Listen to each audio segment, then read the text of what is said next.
जी हाँ दोस्तों, आज कहानी में वो सच सामने आता है जो अगर सामने ना आता तो एक मासूम इंसान जिंदगी भर झूठे रिश्तों में जीता रहता। कहते हैं ना, सच चाहे जितना भी छुपा लो, किसी न किसी रास्ते से बाहर जरूर आ ही जाता है।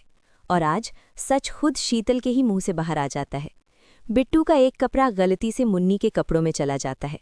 उसी कपड़े को लौटाने के लिए रूही शीतल के कमरे की तरफ जाती है। रूही जैसे ही कमरे के बाहर पहुंचती है, उसे अंदर से आती हुई आवाज़ें सुनाई देती हैं। शीतल फोन पर किसी से बात कर रही होती है। रूही अनजाने में वहीं रुक जाती है।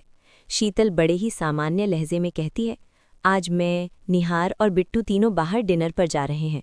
रूही के चेहरे पर कोई खास भाव नहीं आता, लेकिन अगले ही पल शीतल जो कहती है वो रूही की पूरी दुनिया हिला देता है। शीतल हंसते हुए कहती है, अरे जीजू, बिट्टू तो आपका ही बेटा है। निहार को अभी तक यही लगता है कि बिट्टू उसी का बच्चा है। ये शब्द रूही के कानों में हथौड़े की तरह गिरते हैं। उसकी सांसें थम जाती हैं। उसके हाथ से कपड़ा गिर जाता है। उसे समझ आ जाता है कि जिस कहानी पर पूरा घर भरोसा कर रहा था वो पूरी तरह झूठ थी। इतने दिनों से निहार जिस बच्चे को अपना खून समझ रहा था वो उसका है ही नहीं। तभी अचानक शीतल की नज़र दरवाजे की तरफ जाती है।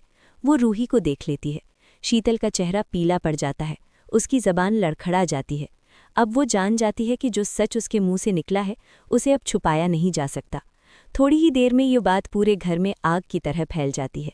सबके सामने साफ हो जाता है कि बिट्टू निहार का बेटा नहीं बल्कि रोमिल जीजू का बेटा है। शीतल सब जानते हुए भी निहार को अंधेरे में रखती रही। इस पूरे मामले में जूही मजबूती से रूही के साथ खड़ी होती है। वो साफ शब्दों में कहती है, निहार मेरे जीजू हैं, उनके साथ इतना बड़ा धोखा नहीं होना चाहिए था। वहीं दूसरी तरफ सोनी और दादी हमेशा की तरह शीतल का साथ देने की कोशिश करती हैं, लेकिन सच इतना साफ होता है कि उनके चेहरों का रंग उतर जाता है। निहार बस चुपचाप खड़ा रहता है। जिस बच्चे को उसने अपने सीने से लगाया, जिसे अपना वारिस माना, आज वही रिश्ता झूठा निकलता है। उसकी आंखों में दर्द है, अपमान है और टूटे हुए भरोसे की गहरी खामोशी है। और अब बारी आती है सोनी की। रोमिल सोनी का दामाद है। ये कोई छोटा रिश्ता नहीं। ईश्वर साक्षी है कि सोनी को ये सच्चाई पहले से पता थी।